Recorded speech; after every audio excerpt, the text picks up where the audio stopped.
রাজবাড়ীর গোয়ালন্দে নুরুল হক ওরফে নুরাল পাগলের দরবার ও বাড়িতে তৌহিদি জনতার হামলার ঘটনা ঘটেছে। শুক্রবার জুমার নামাজের পর গোয়ালন্দ মুক্তিযোদ্ধা আনসার ক্লাব চত্বরে বিক্ষোভ শেষে দরবারে ভাঙচুর ও অগ্নিসংযোগ করে বিক্ষুব্ধরা। এক পর্যায়ে কবর থেকে নুরুল হক ওরফে নুরাল পাগলের মরদেহ তুলে পদ্মার মোড়ে আগুনে পুড়িয়ে দেয় তারা। এই ঘটনায় পুলিশ ও প্রশাসনের কর্মকর্তা সহ ৫০ জন আহত এবং একজন নিহত হওয়ার খবর জানা গেছে।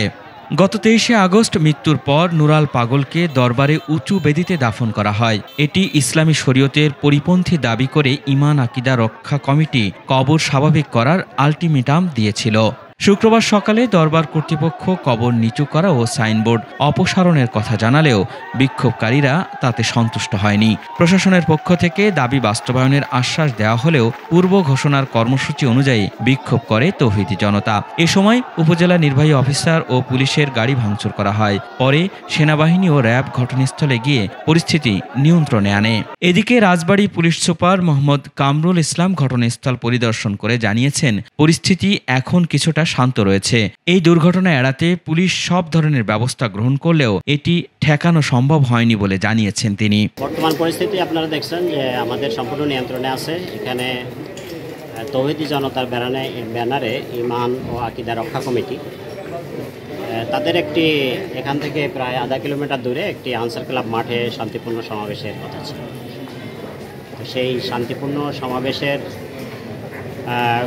কথা ছিল। এবার হঠাৎ করে কিছু অংশ তারা হাতুড়ি, রড এবং শাবল, দেশীয় অস্ত্রশস্ত্র নিয়ে আমাদের ওখানে পাশে ডিউটিরত পুলিশের উপরে প্রথমে আক্রমণ করে, পুলিশের গাড়ি ভাঙচুর করে। আপনারা জানেন যে এখানে ইউনো মহোদয়ও ছিলেন উপস্থিত, তারও গাড়ি ভাঙচুর করে এবং তারা উচ্ছৃঙ্খলভাবে এখানে পরবর্তীতে এসে এই যে বাড়িটা আপনি দেখছেন এই বাড়িতে তারা ঢুকে পড়ে এবং এখানে অগ্নিপাত ঘটায়। ফায়ার সার্ভিস এখানে প্রথম দফায় এসেছিল, পরে আমরা এসে দেখি যে ফায়ার সার্ভিস নাই, তারা চলে গেছে। পরে আবার আমরা তাদেরকে বলেছি ফায়ার সার্ভিস পথে আছে এবং এখানে হতাহতের বিষয় এখনও আমরা তেমন তথ্য পাই নাই। এটা মনে হয় আপনি হাসপাতালে খোঁজ নিলে জানতে পারবেন। আমরা দেখেছি একজনকে আহত আমাদের সামনে ছিল, তাকে হাসপাতালে আমরা রেস্কিউ করে হাসপাতালে নিয়ে যাওয়ার জন্য ব্যবস্থা করে দিয়েছি। আমরা যখন এসেছি তখন এখানে সে ধরনের কিছুই আমরা দেখি নাই। এর মধ্যে আমরা শুনেছি যে সেটা এখান থেকে যারা এখানে এসে এইটার আক্রমণ করেছে তারা এখান থেকে উঠাই নিয়ে গেছে নতুন নিয়ন্ত্রণে, এবং আমরা ওয়েট করছি ফায়ার সার্ভিস আসলে এখানে যে অগ্নিকাণ্ড সেটি তারা বিভাবে তারপরে আমরা জায়গাটি একটি ক্রাইম সিন, এটা আমরা সিলগালা পুলিশ সদস্য মারাত্মক আহত নাই, কিন্তু ছোটোখাটোভাবে আহত হয়েছে এবং তারা যতটুকু সম্ভব নিরাপত্তা দেওয়ার জন্য কাজ করেছে।